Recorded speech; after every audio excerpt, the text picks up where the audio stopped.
Oh, you left my heart wide open. You threw it on the ground. Oh no, but where it is now, it's waiting to be found. But then last night I tried to call you. It rang once, then straight to voicemail. And my heart, it can't take this hurting. In the meantime, I'll be searching.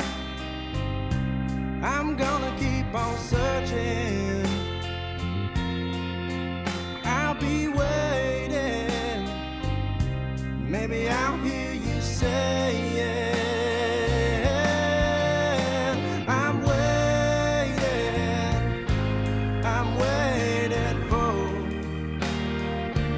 Oh yeah, I'll be waiting. I'm waiting for.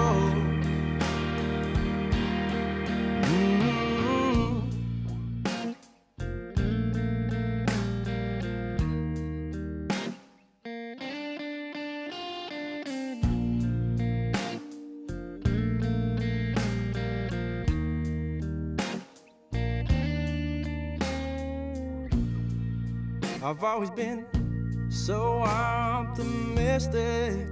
See, I'd push through thin and thick. How we used to risk it all, but now it's all down the drain. And we used to stay in our lane, but you left me with the pain and the shame. The shame of being some old fool.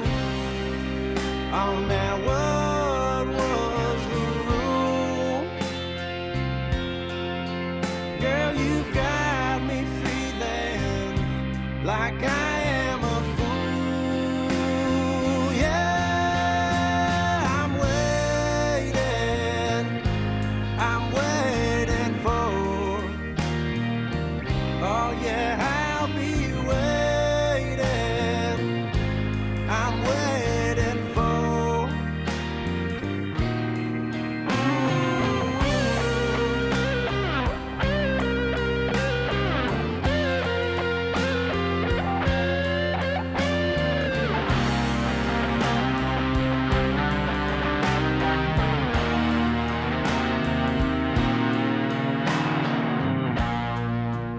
I've been searching all over the world, hoping to find someone new.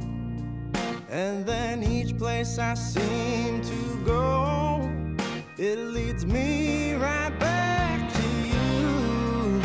I've always loved you to the core. I never wanted anything more. I never wanted, never wanted, never wanted, never wanted. Oh no, I'm waiting for. Oh yeah, I'll be waiting. I'll be waiting for. I'll be waiting for you.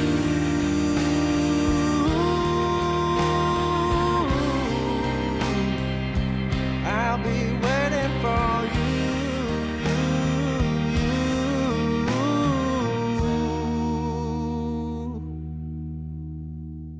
I'll be waiting for you.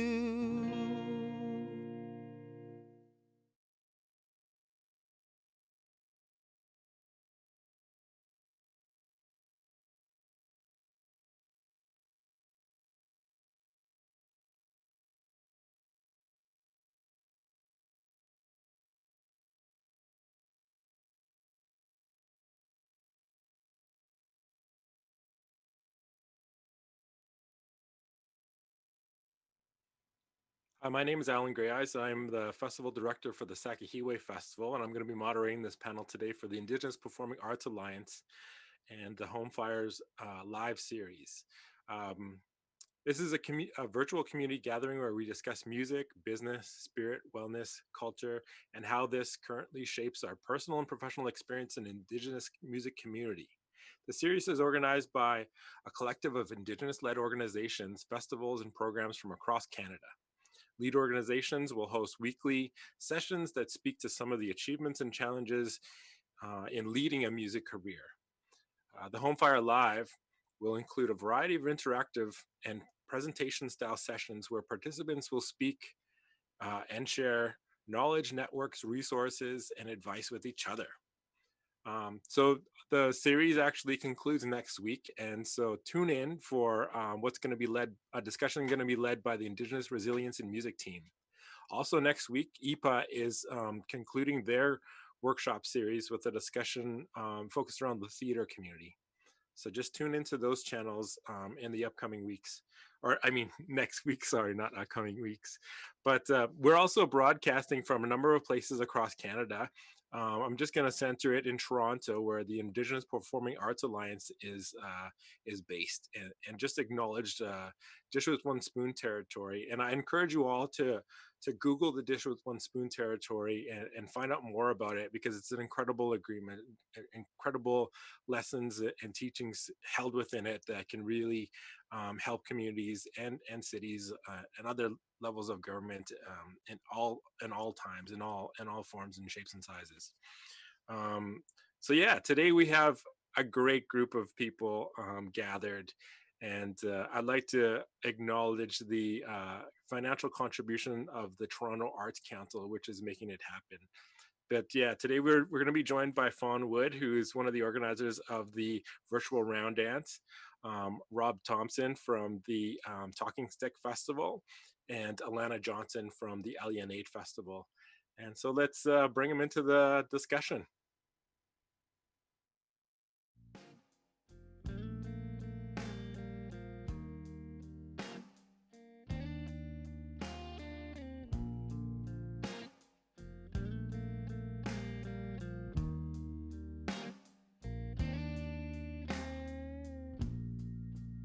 Oh, you left my heart wide open. You threw it on the ground. Oh no, but where it is now, it's waiting to be found. But then last night I tried to call you. It rang once, then straight to voicemail. And my heart, it can't take this hurting. In the meantime, I'll be searching. I'm gonna keep on searching. I'll be waiting. Maybe I'll hear you say it. I'm waiting for. Oh yeah, I'll be waiting. I'm waiting for.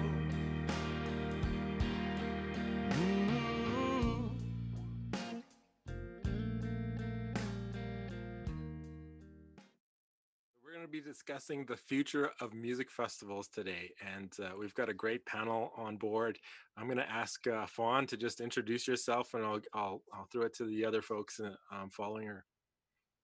Dance everybody, Fawn Wood Istigasoyan, Honi Chikaponekote. Hello everybody, my name is Fawn Wood. I come to you from the Satellite Cree Nation.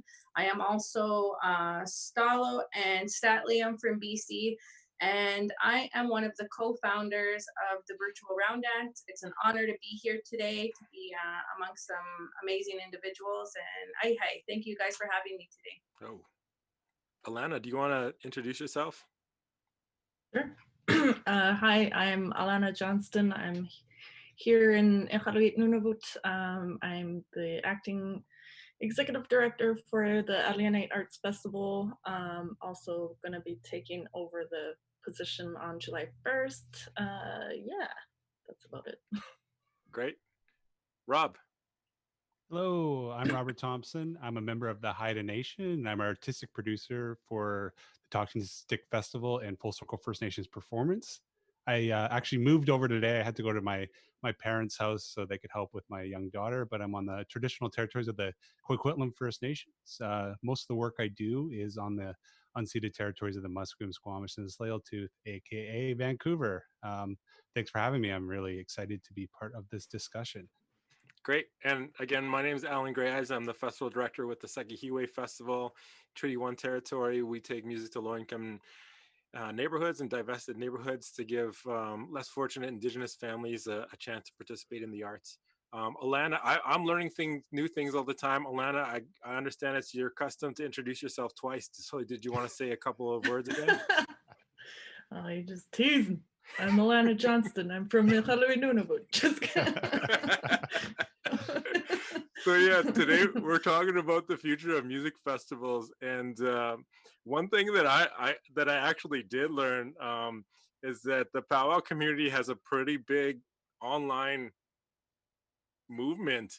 And Fawn, you guys have had some incredible live audiences. Can you talk a bit, like, mention those numbers, and also just talk a bit about what you've been doing so far? Okay, yeah. Actually, how we founded the virtual roundnets, or how it came to be, was in the beginning of all of this stuff happening in our world today. When the stay-at-home order was put in place, there was this challenge going around amongst the singers in the powwow and round dance community. They called the COVID challenge, where you nominate other singers and they had to share a song. And so me and my partner Dallas Waskahat, we ended up wanting to go live to do our song, and there was music being shared all over. And once we got that live, it was we were throwing this idea to put on something like a round dance style kind of live show, where we started off and we get a bunch of other singers and we take turns, what they call passing the sticks, like at a round dance. So we did that, and we ended the first run of our virtual round dance. We did 8 days in a row, and our numbers they went from I believe it was around 1,000 the first night, and within those 8 days, we were averaging anything between 1,500 to 200 to 2,500 live viewers on all the singers' videos. So it's been an amazing journey, and our circle of powwow people and beyond that. I think a lot of people, especially at a time like now, we're turning to our roots and our song and our culture for strength and uplifting. So I think that's why our virtual round dance has been a success with viewers and the music and having the kind of talented singers we've had on our show so far. So it's been an awesome experience. I'm really happy to be a part of it, and it sure has been an awesome journey so far. Yeah, definitely. Like 2,500 people on a live stream is pretty incredible. And I don't think I've even seen those numbers with any of the National Arts Center presentations online. So yeah, the powwow community, again, I think is a force to be reckoned with, and something that Canadians should probably open their eyes to. But Alana, what have you guys been doing up in Iqaluit? Stuff. Stuffs and things. No, I'm just kidding. No, we've taken our shows online. I feel like I'm gonna say everything that Rob's gonna say, but before, because I don't know, or because we got cut off yesterday, Rob was actually before me, so. But yeah, we've had to do a real big reevaluation of like how we're gonna be as a festival. So we've gone online just like everyone else, and we're also in the midst of updating our strategic plan and our business plan. So having COVID this year, we've been actually having to put that in our plans. So unfortunately, and we're not quite sure at the moment. Our next live actual show will be in March, hopefully, if restrictions keep easing here in Nunavut, because we have no cases of COVID and we haven't had any at all. So, but we're still very cautious up here. So yeah, we're exploring different like ways of employing Nunavut artists and marketing in different ways, and like trying to just promote our emerging artists and having them online on our Facebook page every week, because we have a show every week on Friday. Um, yeah, and actually fun. I had a bunch of people last year during our festival that wanted a powwow style concert or show. I don't know. I've only been to one in my life, so I have very little experiences with it. So maybe I can talk to you sometime when all this That would is be awesome. over. Yeah, 'cause I had actually a few people or a bunch of people come up to me and say, "You guys should do this." I was like, I will try to look into that. Oh, man, I'd love But to yeah, help. so oh, that would be so cool. But yeah, so like, yeah, we're just doing like real evaluation of everything. How are we gonna be as a festival without having a festival? So yeah, so we've been looking at different avenues right now. Great. And Rob, what about you? What have you guys been up to out in Vancouver? Yeah, I mean, and Alana was at the Talking Stick Festival, so it's not a Oh surprise yeah, that that's true. we have a lot of similar ideas. But um, so for the folks that might not know, the Talking Stick Festival is a 2-week interdisciplinary festival that happens usually the last 2 weeks of February. We just finished up our 19th year, and we actually slipped in and wrapped the festival on February 29th. So that meant we weren't totally affected by the pandemic and restrictions. I mean, as far as what we know, and no one got sick, so that's great. So we managed to get in, and it a huge wasn't a huge impact on that part of the programming, but our ongoing programming in music starts April through September, and that has totally shifted to online. So we do a number of workshops and public performances and cultural conversations. So we've just been trying to figure out where we fit in this online thing. We're an older company. We've been around for almost 30 years.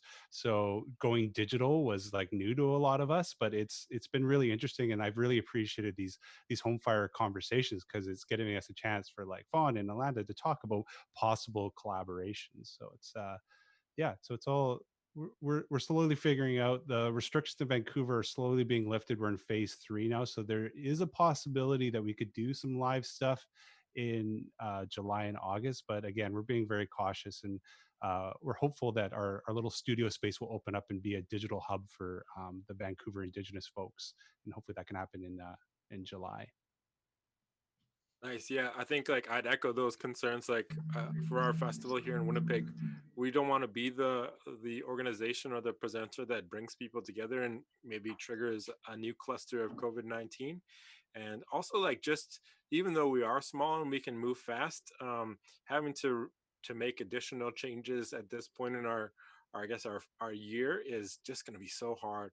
Like honestly, for me and our team, it was really hard to like figure out what's going on, make decisions at the board level, develop new plans, develop new skills, build new teams, and then start to implement these online presentations. And so, I mean, it's like we're not nearly the big machine that other festivals are, but it's still hard to make multiple changes in this one year. So yeah, we're just learning, and I think our broadcast started at the beginning of June. So again, every one that we do, we learn more, and I think by August, when our festival comes around, we'll be pretty fine-tuned machine. And yeah, so I think like again, it's been a lot of learning, and these panels have been great.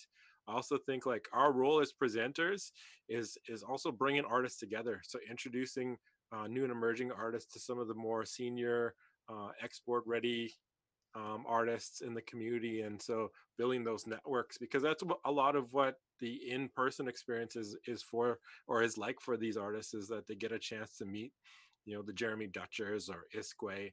They get a chance to like learn and see what kind of setups their contemporaries or their counterparts have, and talk about like what the advancing process is like. And so there's a lot of peer mentoring that goes on, that I think it's still our role to provide that opportunity as presenters online.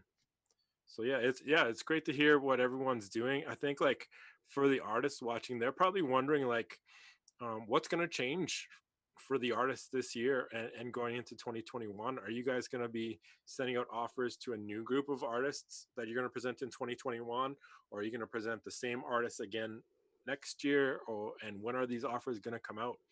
Maybe I'll throw it back to Rob, and then we'll go in reverse order.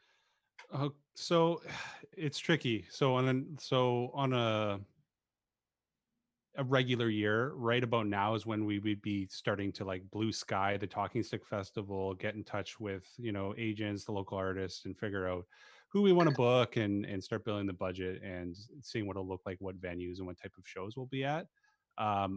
It's a little tricky right now. We do have venues on hold, but we won't know really what we can do moving forward. I mean, one of the big concepts we've talked about for the festival is maybe we go to really big venues so we can possibly have people socially distance in a safe way. But that's sort of another conversation that we can maybe launch into different shows. But for the artists, I feel like we're going to probably either reach out locally, like kind of stick it with our group who's close by and not focus on too much travel. Our festival has an industry series component to it. So that means hundreds of delegates come in from all around the world. And the reality is that that's not happening in February, no matter what. Doesn't really, we know that. So I think that artists can get, I still think we'll be doing a number of digital performances.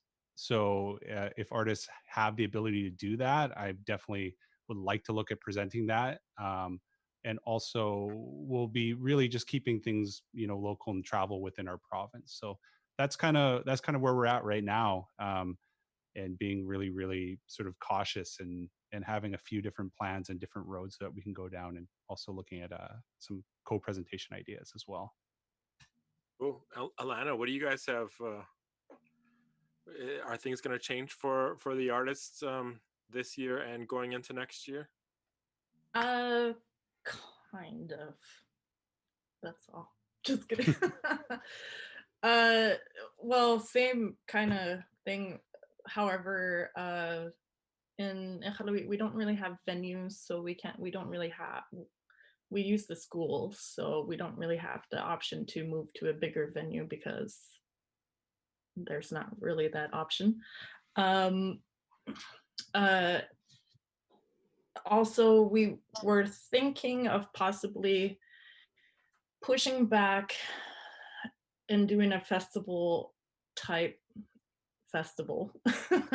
in the fall. So like after all the summer activities go on, like in Nunavut, summer is really big out, or big, everyone's out on the land or out boating and camping. So and usually our festival is around Canada Day, which is kind of like a stalled point. You can't really go out on the ice, and there's still ice in the bay, but it's dangerous, so everyone's just waiting for the ice to go out to go boating. So it's kind of like in this like little sweet spot where we can have a festival and have people in the city come and attend the festival. So we have a couple things that we've had in mind, so pushing back to February, not February, sorry, the fall. And but that also kind of, it depends on what the chief medical officer says here. We've been really following what he's saying, and where I'm emailing them, because we're also thinking for Nunavut Day, which is on July 9th, doing kind of a parade style concert around town and having several stops, do a couple, maybe 20-minute set here, move on to the next, and so that not large groups of people gather. And our city municipality government is gonna be doing the same thing on Canada Day. However, for the meantime, I think I said this earlier, our next actual really live show will be in March. The way that we used to have shows or concerts before COVID started. But we'll see. We're doing online shows all the time, and for National Indigenous Peoples Day, we have one happening in partnership with Isuma TV over in Igloolik, where I actually grew up in. And they have a community hall, and the only audience that's going to be there is the people filming and the tech crew. So it might be a little quiet in between songs, but That's cool. it should be really cool. Yeah. But yeah, we're definitely partnering with other local businesses to try to make things happen around town, because that's kind of our only choice at the moment. And it's hard to say what's going to happen in the future at the moment too. So. And what about your programming from next year? Is your budget changing for artist fees?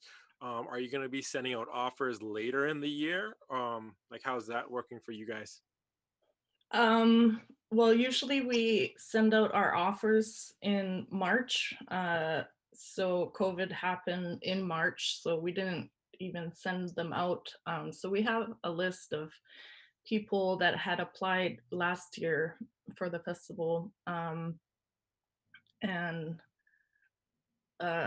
kind of had to make a decision whether or not we want to put out these offers now, or should we wait? We ended up waiting.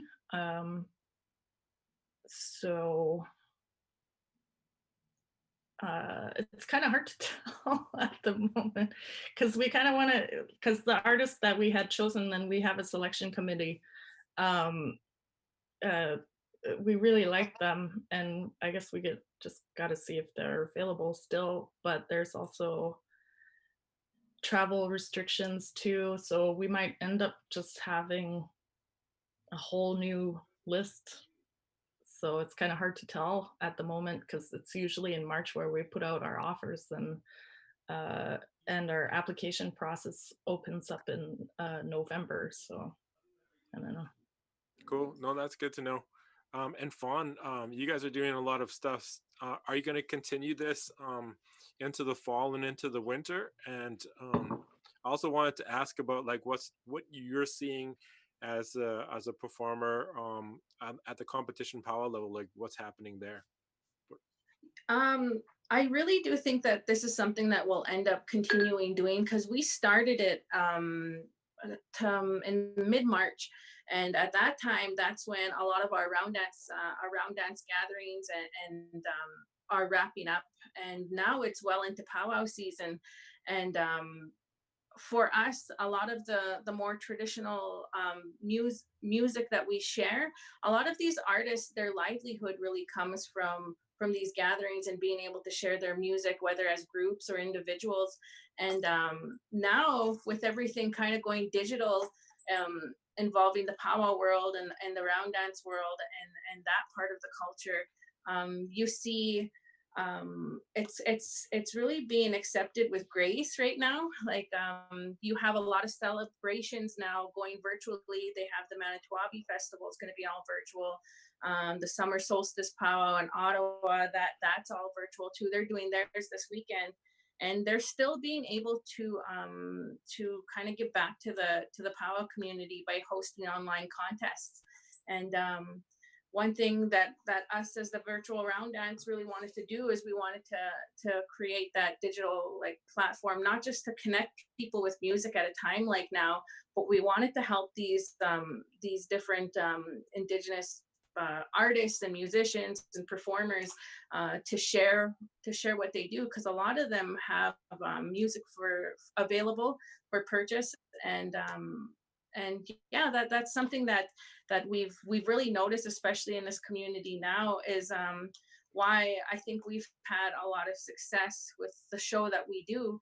Is now is the time when we're all traveling. Now is the time usually when we're gathering and we're sharing our music that way. And a lot of the livelihood, not just the artists and the singers, but also the dancers, this is where they get their financial support to go to the next one and keep this part of our lifestyle going.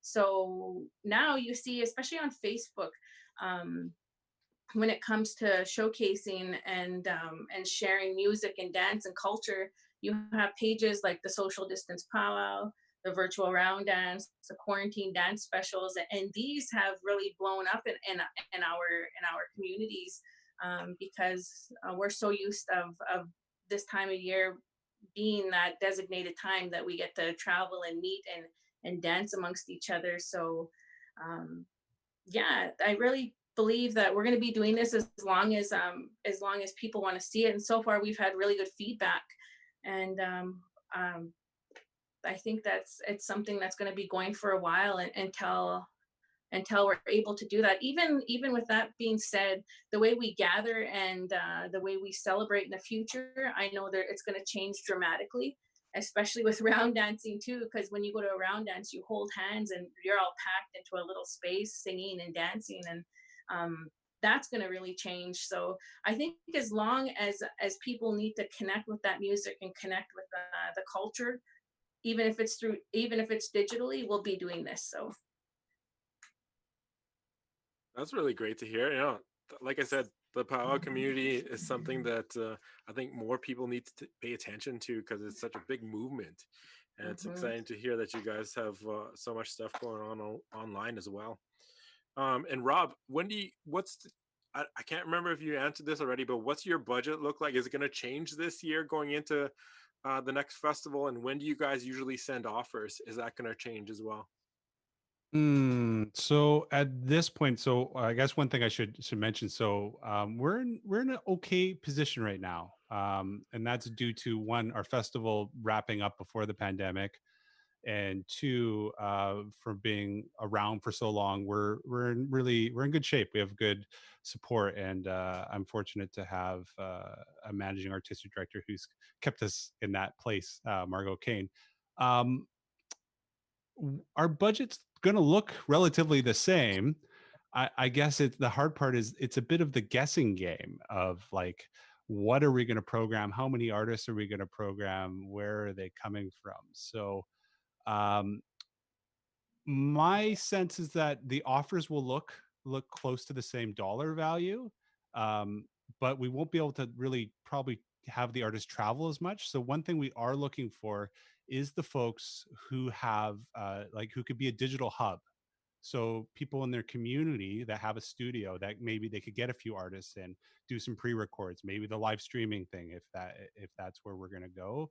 So that's really what we're searching for now, is those community leaders, because like we got the connections to bring the artists in and showcase them. We had Kike this year, and Digging Roots, and Logan Stats, and we've had Snotty Nose Res Kids and Blue Moon Marquee. So it's like we've established that we do that, but at the same time, like there's a whole other side of our music and our community of like really great strong performers who might not necessarily have the same kind of level of hits and social media stuff, and so we're looking at that. So if there's people with studios and stuff and they can provide to be sort of like the community leader, that's sort of something we're really looking at outside of flying people in to perform at the festival. Although we'll probably still do a bit of that. Again, we're going to probably shift to more local performers. That's really cool to hear. Yeah, and I think you bring up a point or brought something to my mind in that as Indigenous presenters, it's kind of our role to invest in new talent and present new artists. And I think that's what I'm seeing with our concert series, our songwriter concert series this month, is that we're often the first online experience for these artists. And so we're working with them to sort out the tech issues, to help them understand like what investments in equipment and skills and experience they need to make. And I think, yeah, we're definitely learning a lot as presenters as well. So yeah, it's great to see that you guys are investing in new talent. I know Alia Knight is investing in new Leonite. talent. Hooray. And Fawn, Yeah. you guys are presenting a lot of new folks as well, which is, again, it helps them prepare those skills and those practices that they need in order to transition to larger stages. And I think that's really the value of having a network, a nationwide network of Indigenous presenters who are, helping out. And Alan, I just want to say it does work because we're presenting one of our presentations is Car Free Days, and we're doing that over this weekend. So we had a bunch of artists submit pre-recorded performances, and we booked DJ Kokum, who's in Alberta right now. We booked Isla, who's in Manitoba. We booked Saltwater Hank, and I think he's up in Alaska. Craig from Mob Bounce, Northwest Kid, he's in Saskatoon. So it's like, it works. And Jody B in Penticton. So it's like we got to book some of our local people, but at the same time, send out offers with artists that we might not normally have a chance to work with, and send some cash their way, and also see like how they fit with our programming. And it's actually really exciting. I wasn't sure about moving into the digital world, but I think there's a lot of really cool work and networks we can build within it. Yeah, definitely. Yeah, sorry, go ahead. I do Alana. kind of want to add to that. Same.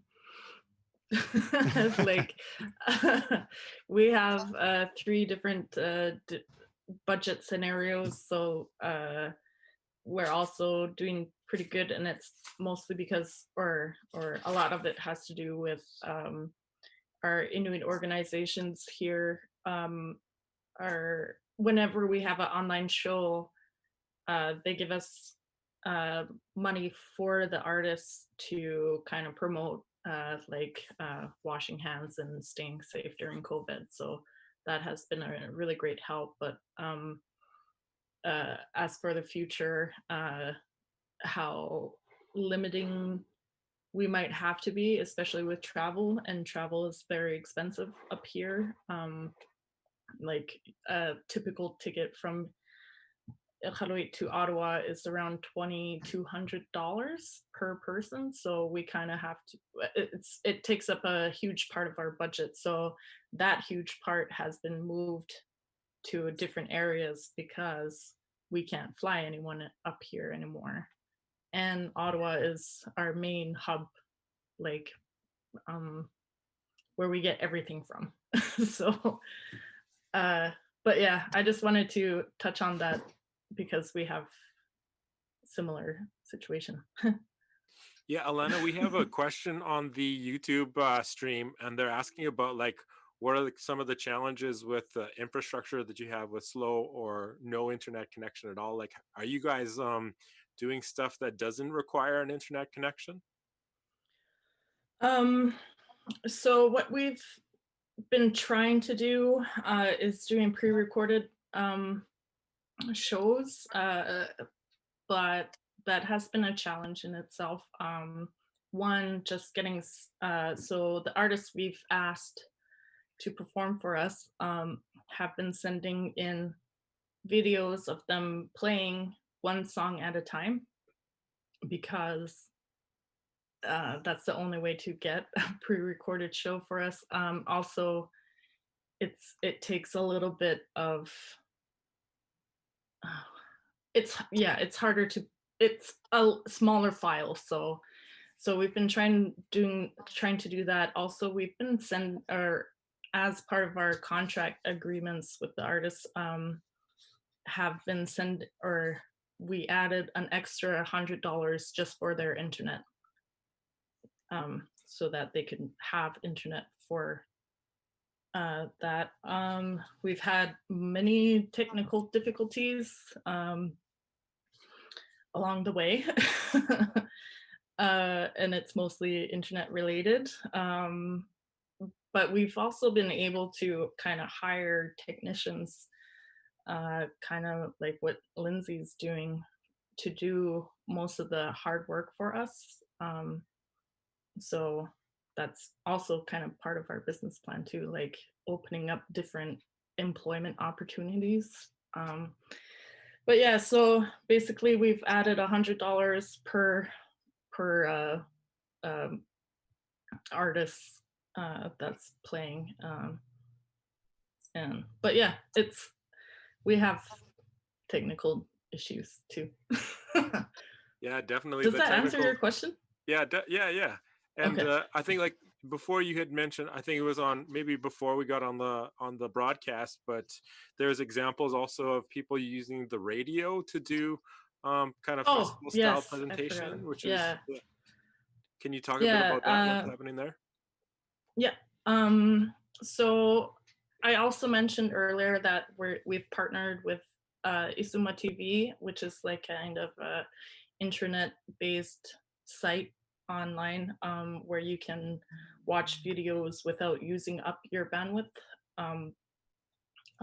Radio is a really big thing up here in Nunavut. Everyone listens to it. I listen to it every lunchtime. So we've been trying to work with them. There's issues with licensing. Oh my God, I can't speak.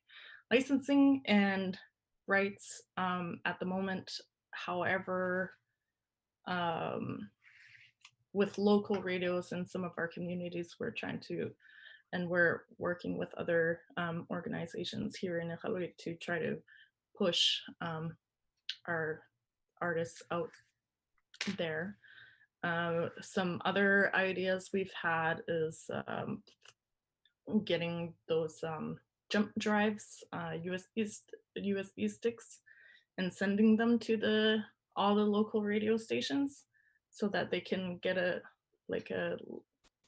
live live concert on a jump drive to That's to such a cool play idea. on their stations. Yeah. Yeah. So I didn't even think of that. yeah. Like we have such a great radio network out here with NCIFM, and maybe that's something I should talk to Dave McLeod about. But like in Manitoba, we're similar position where we don't have a lot of confirmed cases, so we're really fortunate. And so I think Yeah. there are a number of live events coming up in the next couple of weeks, actually, as we move into. I think we are also into phase 3 now, and so yeah, it's kind of exciting. But I think like these are like older technologies that give easier access to like lots of people in different parts of the continent, to Turtle Island. And so maybe it is something that I should look at as a festival too, is working with our radio partners and doing those live presentations. Fawn, I wanted to ask you about. Sorry, go ahead. No, Alana, you can go. I just wanted to finish and just say like we haven't actually done it yet, but here's the idea for everyone. Anyway, go on. So I don't know how successful it is or it will be. So anyway. No, it sounds cool. Like, and again, blazing new trail and giving us another way to present artists and also get money out into the artistic community, because I think that's one of our roles, as well as making sure that the artists who aren't maybe accessing the Canada Performs programming or aren't able to compete at that level, that we're still trying to get money into their pockets and support Indigenous families. Fawn, I was going to ask you about your upstart and like the technical difficulties that you guys have had to overcome. Like what are some of the lessons that maybe we can learn from since you're what, 30 episodes, 40, 70 episodes we're at in like, now? yeah, we're just shy of 40 nights now that we've done. It was a learning process up until like I'd say maybe about a couple weeks ago, we kind of learned how to iron out all the wrinkles. What we do is we create these lineups on Facebook, and we give the control to the artists on Facebook. So we let them go live from their own pages or their own personal Facebooks, just so they have control over the videos. but we've faced all kinds of all kinds of bumps, such as not making your video public, or maybe a poor internet connection, device issues. We have a virtual MC, my uncle Hal Eagletail, and he does intro videos for every single set that we've had. And we've had, I think we're just shy of 200 sets now. And we've had people who didn't know how to maybe play his video or share it. And so a lot of what we practice with everybody going through this was practice runs, and we like to try to walk people through it, because like you guys mentioned earlier, some of the artists that we've had in our lineups, they weren't too technical savvy, especially when it came to Facebook. So this was another way to help teach them how to share their music and get it out there. And after we've had our runs with them, we've noticed that they've been sharing music even on their own more on social media. So that's a plus out of all of it. But we've had even things in between the show where the whole thing would just stop and we'd have to try start over. So we've really become masters at preparing and thinking ahead of time. So it took us almost 40 shows in, but we finally have had some pretty smooth shows. Oh, that's really great. And also, I just wanted to let you know there's a young man named Dallas in the comment section that's showing you some love. I think he was here yesterday too. Yeah, that's Dallas. That's the other half of the virtual round dance. Perfect. That's awesome. Yeah, and then like last time we were kind of joking that the future of music festivals probably should, since we're talking about the future, we should probably talk about robots and flying cars and stuff. And I know that was on top of mind for Rob. So I don't know, what is are you guys going to be, I think we kind of talked about this a bit, but maybe a little bit more into like how things are, if you're going to continue with the online broadcasts, not only into 2021, but later on. And is there anything that you're kind of like picking up right now, any skills or assets that you're developing right now that you're going to be able to make your presentation stronger in the future with? Yeah, flying cars, robots, all of that stuff. No. So yeah, definitely. I mean, our festival reaches a lot of people. We get, our music events get 250 to 300 people in the audience, and some of our conversations will have 100 people attending. But those could easily also be available as digital broadcasts. So I think it's really is the future, the way to go, and it'll make our festival far more accessible. It's something that I'm sure we've always talked about doing or we've considered, but we've never had a chance to slow down and really think about it and consider of how to do it. And even just being part of this Home Fire series and watching Lindsay, who works in the background, and Jade, and all the work they do to make it happen in these Zooms way. So it's becoming way more attainable. And we're going to invest in some technology in the next month or so to become sort of a digital station, so that we can utilize our studio to broadcast either pre-recorded or live stream. So it's definitely something we're going to do moving forward. And then just some of the things that have come out of it, like these conversations, chatting with all of these wonderful people and talking about how we could collaborate. It's something we definitely do, but I think we can even make a further investment in doing it. And also, we've been talking to a lot of the presenters in the city about us all working together and sharing our technical expertise.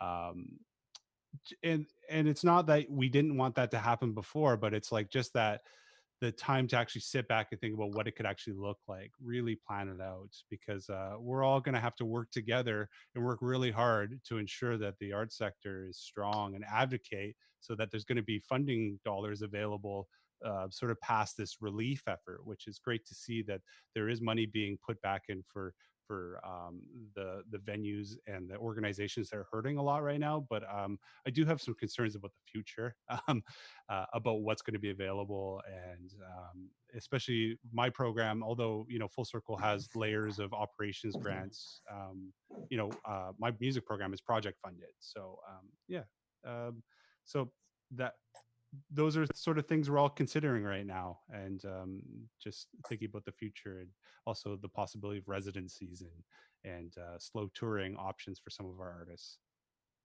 Yeah, I like your point about collaboration, and I'd like to just as like what I see from the industry side, like when I've been in it for I don't know about 13, 14 years now, is that there's such great support at the Canada Council for touring, but we don't have enough Indigenous festivals across the country to make that accessible for artists. And so our fun a summer music festival like Alia Night or ours or any powwows really, if they got offers out to the artists in October and November, then the artists would be able to submit tour applications for all their travel expenses on the December deadline. And so that's one of the things that I think, like us as an Indigenous presenter kind of network, we should start looking at that as well. And so, and that'll help the artists plan out their summers well in advance.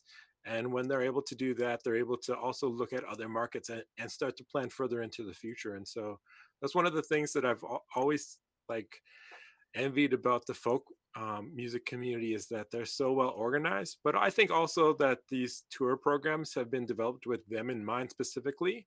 And you also mentioned like operating grants. Our festival, our whole organization is funded on project grants, and so we're not even able to apply for operating grants, even though we've been around since 2000. The festival's been around since 2009, and our organization has been around since 2005. And so it's still a competitive advantage for our Canadian counterparts that we're not even able to compete for. But again, like us as a community and a network, I think we can definitely make moves to make it easier for Indigenous artists across Canada to apply for and access tour grants in the future. Yeah, and what does the future look like for Iqaluit and Alienate? Alienite. Sorry, I keep on mispronouncing it. Well, okay, so I wrote down a couple things before I started this job a few years ago. Sorry, my train of thought. So a few years ago, or a couple years ago, before COVID, we had started doing live streaming of all of our shows. Like it's kind of like a thing on our contracts too. Are you okay if with us live streaming your show? So last year we were able to live stream our whole festival. So like this has been kind of what we've been trying to do, even with our limitations. However, we have a really great sponsorship from Northwest Tel, and they've been with us with their sponsorship, which is our like internet provider. So we've been doing these live streaming, even sometimes it may be awesome or it might not be, but I've had a couple people that are in town from from some of our smaller communities come up to me saying, I saw the live stream happening, so I came to your show.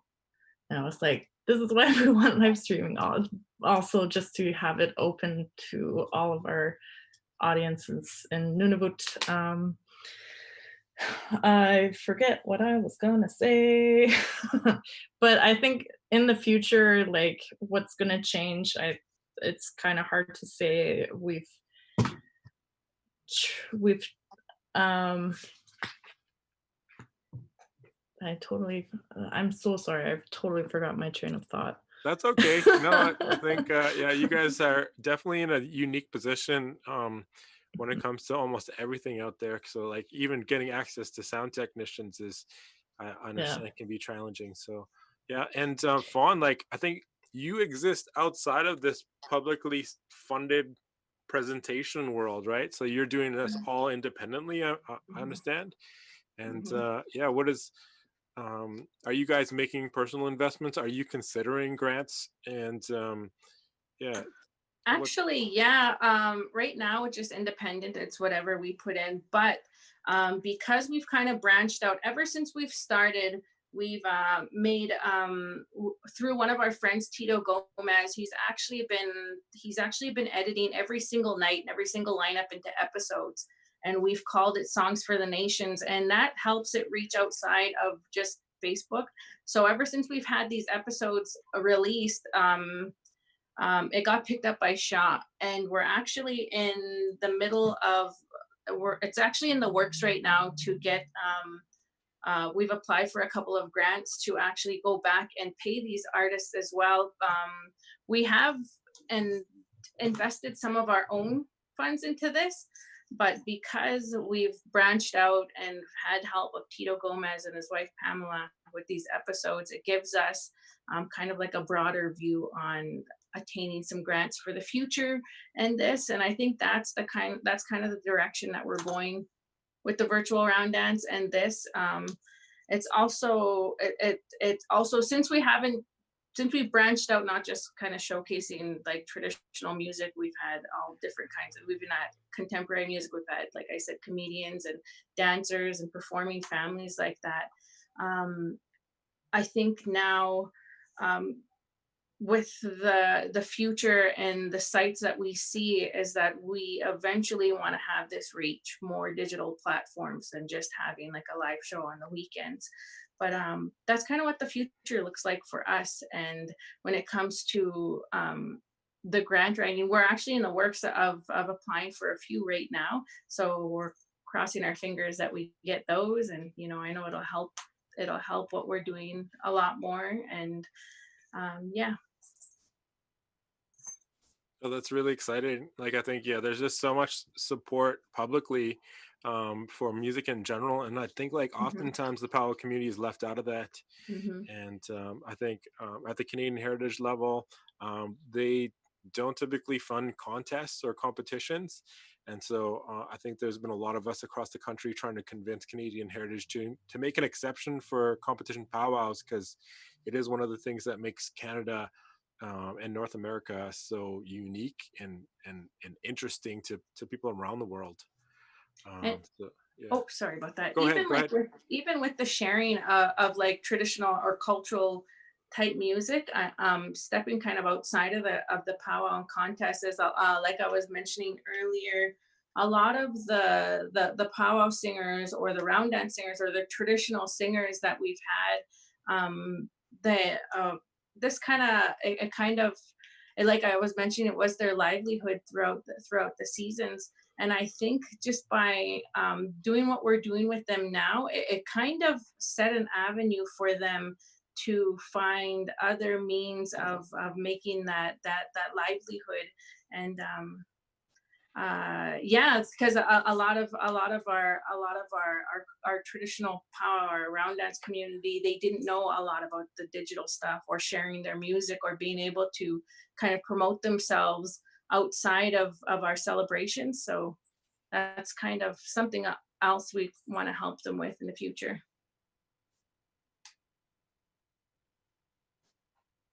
The music that's a part of the that comes out of the powwow community is making some of our contemporary artists worldwide stars.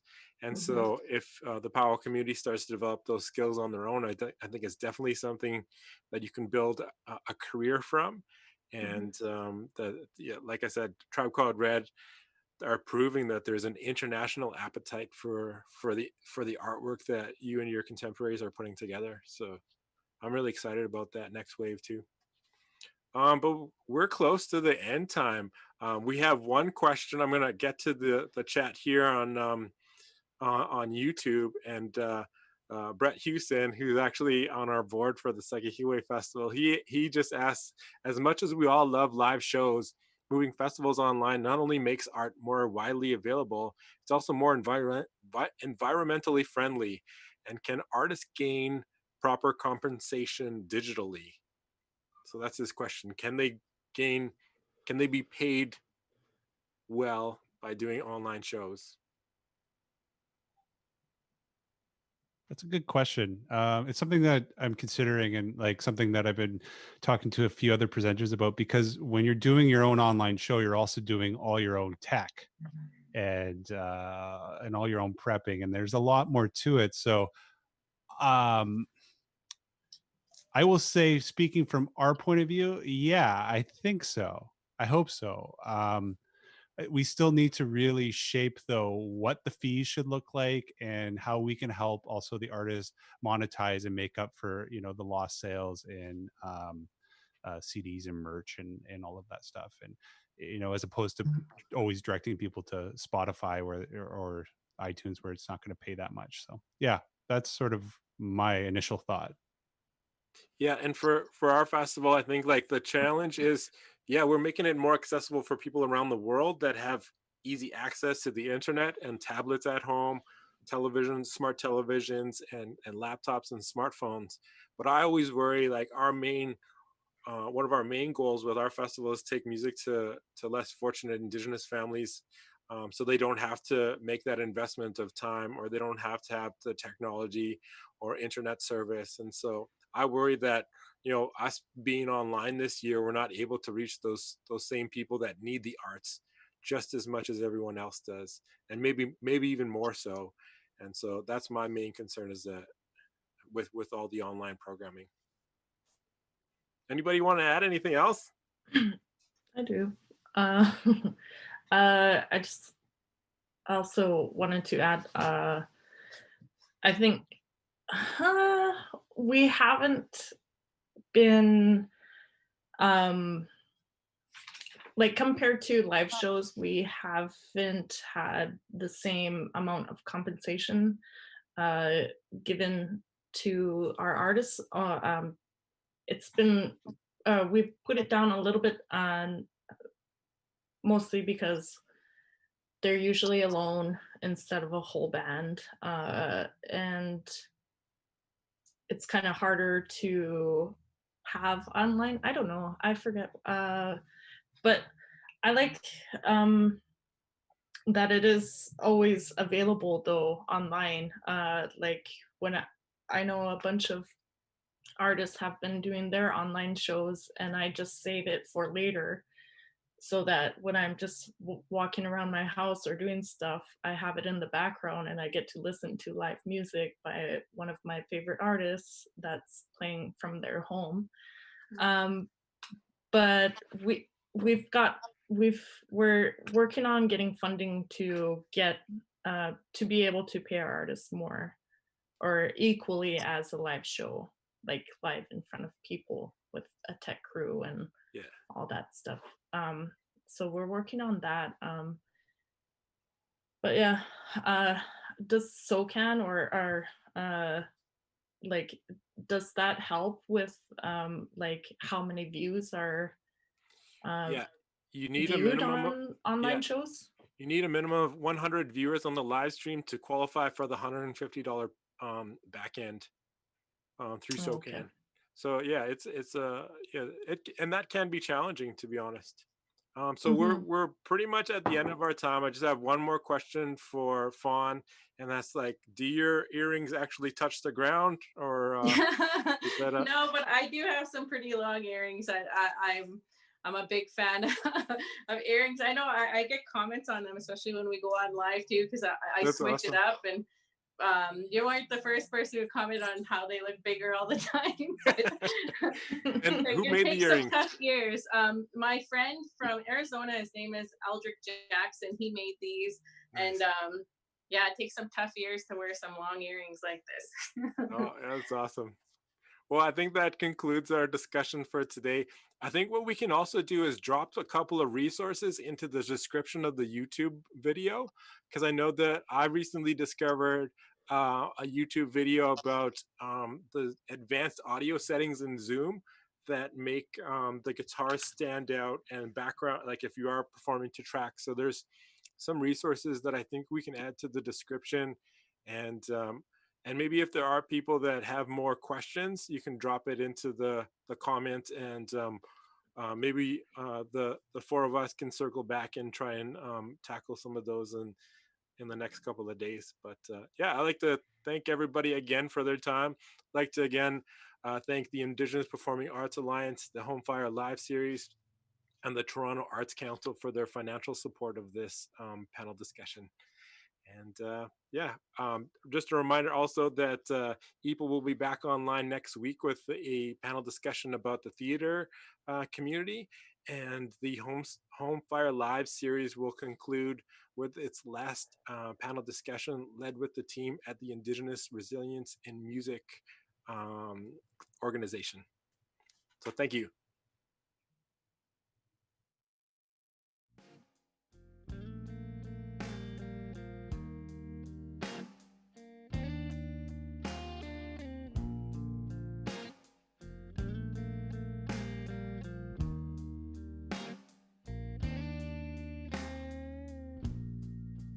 Oh, you left my heart wide open. You threw it on the ground. Oh no, but where it is now, it's waiting to be found. But then last night I tried to call you. It rang once, then straight to voicemail. And my heart, it can't take this hurting. In the meantime, I'll be searching.